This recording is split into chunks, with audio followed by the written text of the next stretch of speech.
जिस तरीके के आरोप लगे, जो ब्लैक एंड वाइट तरीके से जो फैक्ट दिखाए गए, उसके तुरंत बाद चुनाव आयोग का खंडन आया। पहले मुख्य चुनाव आयुक्त का खंडन आया कि ऑनलाइन तरीके से हम कोई वोट डिलीट कर ही नहीं सकते और डिलीट करने का प्रावधान ही नहीं है। और अब कर्नाटक के चीफ इलेक्टोरल ऑफिसर का आया कि हमें जैसे शंका हुई हमने इसको रोका और कोई वोट जो है डिलीट नहीं किया गया। तो फिर ये आरोप अब आपको बेबुनियाद दिख रही है? देखिए लक्ष्मण जी, पहले तो सभी को नमस्कार। लक्ष्मण जी, पहले बात तो मैं अपनी बात ये कहना चाहूंगी कि हम आरोप चुनाव आयोग पर लगाते हैं तो भाजपा का ही खुद के प्रेस कॉन्फ्रेंस कर लेती है। हम एक प्रेस कॉन्फ्रेंस करते हैं और भाजपा का, मुझे याद नहीं ऐसा कोई नोटिस आया होगा कि चुनाव आयोग ने अपना आधिकारिक प्रवक्ता अनुराग ठाकुर को बना दिया, पर वो आके तुरंत वो कर देते हैं। यहाँ पे बात हो रही है लोकतंत्र की हत्या की, यहाँ पे बात हो रही है मास डिलीशन की। और राहुल गांधी से हवा में अनर्गल बात नहीं करती, वो पूरे सबूतों के साथ, पेपर ट्रेल के साथ, और उन लोगों को भी लेकर आए हैं आज तो प्रेस कॉन्फ्रेंस में जिनके नाम से वोटर डिलीट हुए और उनको कोई आइडिया नहीं। कोई 4 बजे उठ के 36 सेकेंड में 2 वोटर्स डिलीट कर दे रहा है, कोई 12 वोटर्स डिलीट कर दे रहा है, लेकिन उन्हें कोई आइडिया नहीं उनका नाम और नंबर यूज हो रहा है। और जहां तक इलेक्शन कमीशन की बात है, ये इलेक्शन कमीशन पहले भी झूठ बोल चुका है। अगर आपको याद होगा, उन्होंने कहा था कि एक भी एफिडेविट नहीं आया था। दूसरे दिन अखिलेश यादव 1800 एफिडेविट लेकर आए थे संसद के गलियारों में, और वो बता रहे थे कि आज तक इस एफिडेविट पे कोई कार्यवाही नहीं हुई। अभी आपने बात की कि चुनाव आयोग ने कहा कि कोई ऑनलाइन नहीं कर सकता। ये 26 दिसंबर 2019 का इनका ट्वीट है जो ये कह रहे हैं कि फॉर्म 7 को यूज करके आप ऑनलाइन किसी भी वोटर के डिलीशन के लिए फॉर्म भर सकते हैं। और जहां तक इनके झूठों की बात है, इनके झूठों पर हम करेंगे। इन्होंने कहा कि हमने कंप्लेन किया, तो जब बी.आर. पाटिल ने देखा कि वहां के हमारे जो कैंडिडेट थे, उन्होंने देखा कितना मास डिलीशन हो रहा है, तो वो इलेक्टोरल अथॉरिटी के पास गए, इलेक्टोरल ऑफिसर के पास गए, और इन्होंने इसका ये प्रूफ दिया कि ये इतने डिलीशन हो रहे हैं, इतने 6000 के करीब डिलीशन। तब जाके ये एफआईआर हुई। तो कंप्लेन किसकी तरफ से आई थी? दूसरा झूठ। तीसरा झूठ, इन्होंने कहा कि हमने सब कुछ एसपी कलबुर्गी को दे दिया है। जब इन्होंने सब कुछ एसपी कलबुर्गी को दे दिया है तो 9 सितंबर, अभी के 9 सितंबर, अभी 1 महीना हुआ है, उस पे 1 महीना भी नहीं हुआ है, अभी कुछ दिन 10-12 दिन पहले की बात है, सीआईडी चीफ इलेक्शन कमीशन को लेटर लिख रही है, और ये इसका 2.5 साल में 18वां लेटर है। आपने सीआईडी को सिर्फ आईपी लॉग्स दे दिए, उसके बाद ना उनको डेस्टिनेशन आईपीस दिया, ना डिवाइस डेस्टिनेशन पोर्ट दिया, ना ओटीपी ट्रेल दिया, ना मल्टी फैक्टर ऑथेंटिकेशन, कौन से नंबर कहाँ यूज हो रहे हैं, कौन से मिस यूज हो रहे हैं, उनके जो ऑनलाइन एप्स हैं, गरुड़ा है, एनवीएसपी है, उस पर किस तरीके से जाके किस प्रोसेस के तहत हुआ, ये इसकी कोई जानकारी नहीं है। और बार बार आपसे यही मांग रही है। और मैं आपके लिए चिट्ठियों का चिट्ठा लेकर आई हूँ यहाँ पर, क्योंकि सीआईडी ने इनको मार्च मैं ऐसा करता हूँ पूजा जी, आपकी बात को आगे भी जारी रखूंगा, मैं दूसरे गेस्ट के पास अभी नहीं जाऊंगा। मैं एक सवाल थोड़ा सा आपसे पूछ लूँ, मैं फिर आप ही अपनी बातों को कंटिन्यू करिएगा कि चुनाव आयोग सीआईडी या सीबीआई तो है नहीं, चुनाव आयोग ने आईपी एड्रेस दे दिया, तो एक जांच एजेंसी का काम होता है उस आईपी एड्रेस से कब क्या मेल भेजा गया, उसका लोकेशन क्या था, किसने भेजा, किस आईडी से भेजा, वो सिर्फ आईपी एड्रेस से आप निकाल सकते। इतना तो हम लोग भी समझते हैं, आप भी समझती होंगी। और फ़ोन नंबर दे दिया, तो फ़ोन कब कहाँ पे था, किस लोकेशन पे किस तरफ ओटीपी गया, वो जांच एजेंसी भी निकाल सकती है। इसमें बहुत ही सर्वविदित सत्य है। तो फिर ये कहना है कि नहीं आपने आईपी एड्रेस तो दे दिया जी, अब आईपी एड्रेस का लोकेशन आपने नहीं बताया, आपने फ़ोन नंबर तो दे दिया जी, फ़ोन नंबर का लोकेशन नहीं बताया, ये तो फिर सीआईडी के ऊपर सवाल उठ जाएगा तब तो।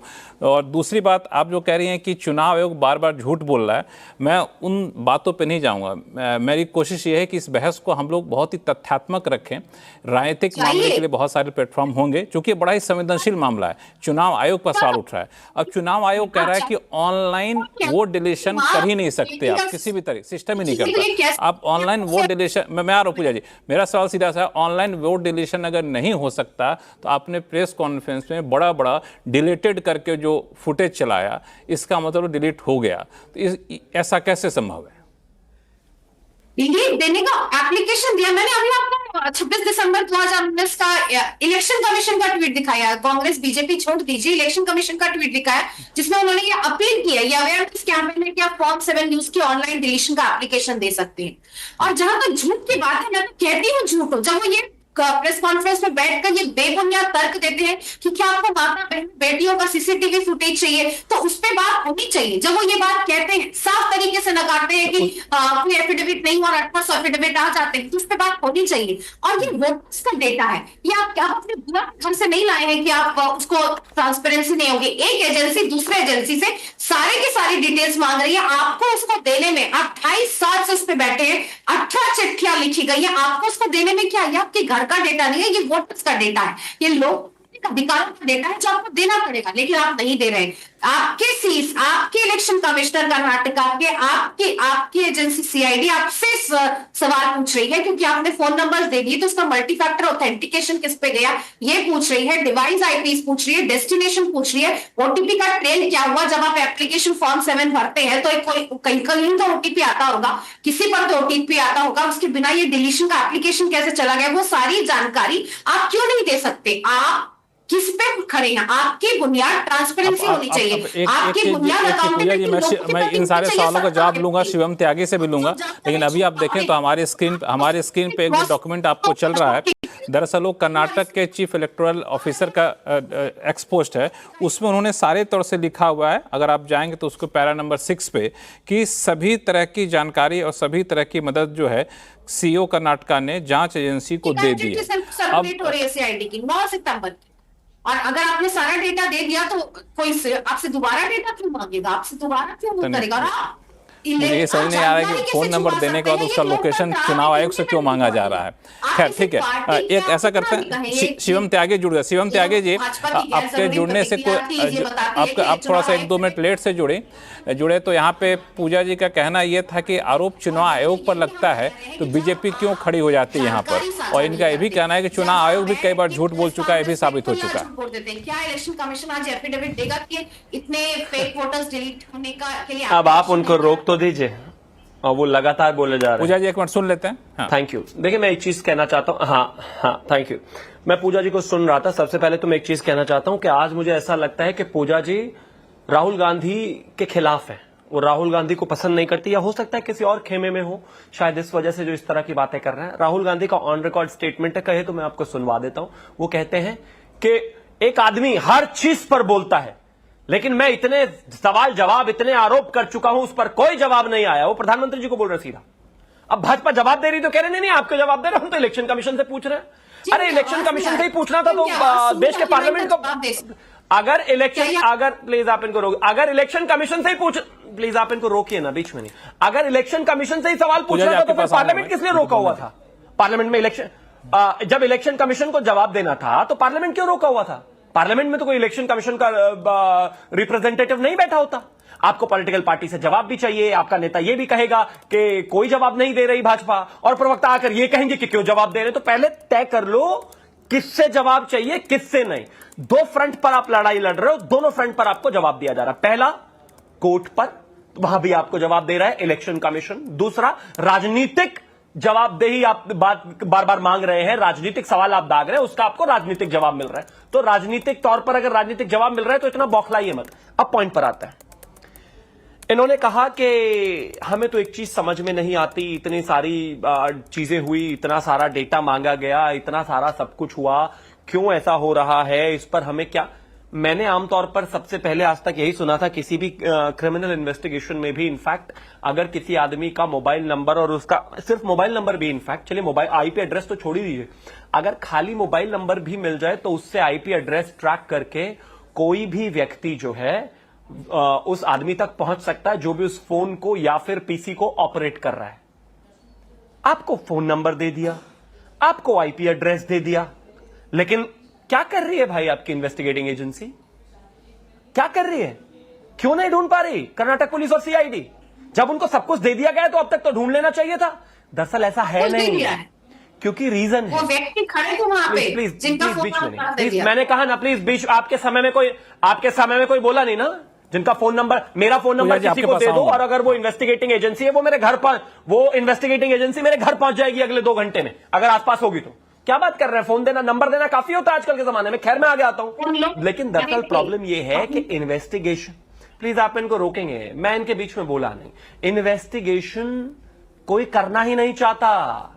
यहां पर सीआईडी कर्नाटक एक पॉलिटिकल रोल खेल रही है कर्नाटक की सरकार के साथ मिलकर। हमें लगा था कोई प्रॉब्लम थी तो हमने जांच बिठाई, एफआईआर करी, इन्वेस्टिगेशन शुरू हुई। अब इंपॉर्टेंट मुद्दे पर आते हैं। इसकी तो जरूरत भी नहीं है। अगर पॉलिटिकल पार्टी को इलेक्शन कमीशन से कोई शिकायत है और वो इलेक्शन कमीशन के पास जाना चाहते हैं, देश में आर्टिकल 324 के पास इलेक्शन कमीशन के पास जाइए, सवाल जवाब करिए। आपका मन अच्छा नहीं है, आप मानते हैं कि अभी भी आप सेटिस्फाइड नहीं है, आप एक काम करिए, आप जो है आर्टिकल 225 के तहत हाईकोर्ट जाइए और वहां पर कहिए कि नहीं, हमारे जो चीजें हैं उनका निस्तारण नहीं हुआ। चलिए, उससे भी अगर आपको दिक्कत है तो आर्टिकल 32 के तहत डायरेक्ट सुप्रीम कोर्ट चले जाइए। 18 चिट्ठियां लिखने की जरूरत नहीं है। दरअसल ये ड्रामा हो रहा है। आप गए थे ना मद्रास वाले विषय में, मद्रास हाईकोर्ट ने क्या कहा था कि सारे चार्जेस बोगस हैं। आप गए थे ना महाराष्ट्र के विषय में, महाराष्ट्र हाईकोर्ट में डायरेक्ट महाराष्ट्र हाईकोर्ट ने क्या कहा था कि सारे चार्जेस जो है बिल्कुल बोगस है, समय मत बर्बाद करिए अदालत का।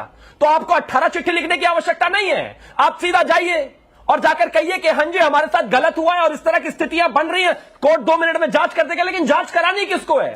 सिर्फ पॉलिटिकल एजेंडा बनाना और प्रेस कॉन्फ्रेंस करनी है। अब आगे आते हैं। ये कोई जो एडिशन डिलीशन का खेल है ना, मैं थोड़ा टेक्निकल जाना चाहता हूं, थोड़ा समय दे दीजिए। एडिशन डिलीशन का जो खेल है, ये कोई ऐसे नहीं है कि राहुल गांधी ने फोन किया कि मेरा वोट डिलीट कर दो तो वोट डिलीट हो गया, या शिवम त्यागी ने कहा कि वोट डिलीट कर दो तो डिलीट हो गया, या फिर किसी और ने कहा वोट डिलीट कर दो तो डिलीट हो गया। मैं आज इलेक्शन कमीशन की वेबसाइट पर थोड़ी सी ऐसे ही जांच पड़ताल कर रहा था। पहला पेज जब मैंने इलेक्शन कमीशन का वेबसाइट का खोला, वहां पर आता है आपको अपना सीट, अपना राज्य, अपना जिला, अपनी लोकसभा और अपना पार्ट नंबर डालेंगे। फिर उसके बाद सीरियल नंबर डालेंगे। फिर दूसरा पेज ओपन होता है, उस पर आपको एपिक नंबर और जेंडर डालना है। फिर तीसरा पेज ओपन होता है, वहां पर डिलीशन का, यानी कि आप अपना वोट डिलीट क्यों कर रहे हैं उसका रीजन देना होता है। उसके अलावा ईमेल आईडी देनी होती है, उसके अलावा मोबाइल नंबर देना होता है। फिर उसके बाद चौथे पेज पर आते हैं तो कैप्चा आता है, जहां पर आपको वो अल्फाबेट्स मैच करने होते हैं ना, कि आप कहीं रोबोट तो नहीं है, कंप्यूटर तो नहीं है। फिर वो कैप्चा जब आप भर लेते हैं, उसके बाद वो पावती पर पहुंचता है। वहां पहुंचने के बाद फॉर्म 7 पॉपअप होता है, फिर आप उसको फिलअप करते हैं। उसमें पता भरना और तमाम सारी चीजें जो है जरूरी हो जाता है। अगर डिलीशन का कारण मान लीजिए किसी की मृत्यु हो गई तो उसमें वो प्रमाण पत्र लगाना चाहिए होता है। फिर उसके बाद 7 दिन के अंदर अंदर वो फॉर्म भेजना आवश्यक होता है। फिर उसके बाद आपके घर में ईआरओ और बीएलओ आते हैं, उसकी वेरिफिकेशन करते हैं। अगर कोई डॉक्यूमेंट लगाया है तो उसका सत्यापन करते हैं, तब वोट डिलीट होता है। ये कोई रातों रात वोट डिलीट हो जाता है क्या? उठे और डिलीट कर दिया। इस तर्कों से कुछ नहीं होने वाला।